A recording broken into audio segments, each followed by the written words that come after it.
Hey friends, Journal Goer here, aka Sammy, coming to you with today's video, and I'm still feeling a little sick, but I wanted to get something out there for you guys, so we're doing a book review.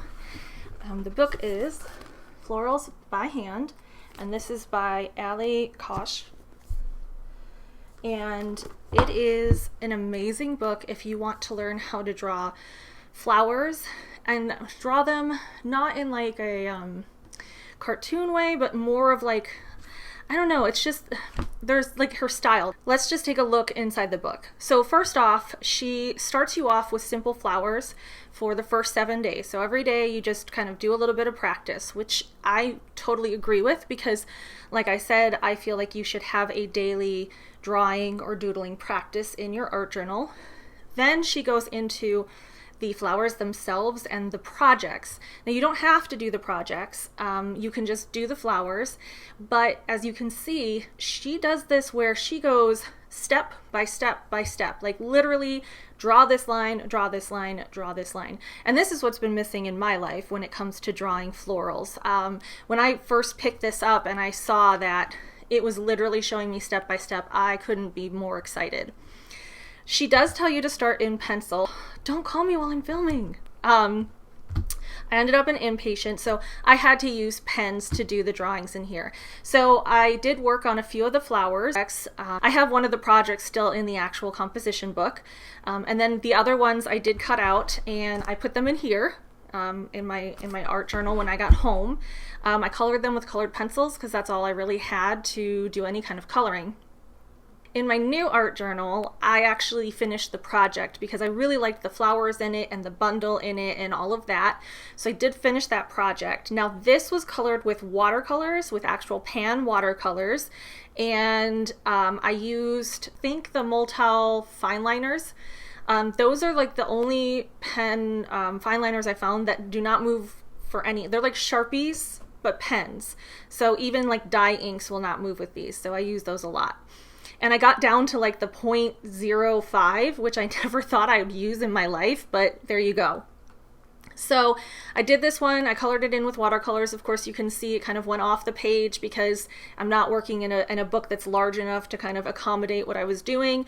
And, you know, spatial awareness while you're drawing is okay. There's a ton of mistakes. If you look at hers and you look at mine, they don't really match, but I don't think that really matters much because it's the first time I'm doing it. I have drawn these flowers one time before, and now I'm doing a project with them, and it's the first time I'm doing a bunch of flowers together. So I probably will do this project a couple of more times and maybe move things around to make it my own, which is why it's also great that when she goes through in the book, she not only shows you the frontal view of the flowers, but she's also showing you the side view of the flowers, so you don't have to just draw them from one perspective every single time.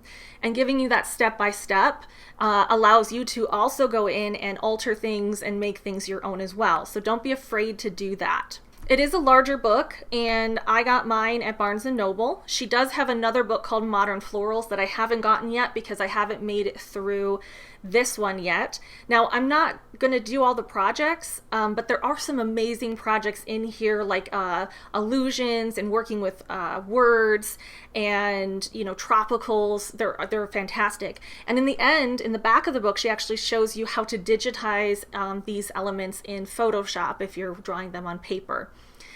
You could probably take out an iPad and a pencil and, you know, do this work on there as well and have it digital there. But I really like the aspect of just doing it. For me, drawing the flowers is very meditative. It's very, I get very much into it, get into the different lines, get into the shading, which I'm totally still working on. There's some kind of secret that I have not figured out yet, but the only way that I'm going to get better at this is to continue to work on it. So this book, I really, really love it. It stays out all the time. It's one of those that I always am endeavoring to do projects out of it.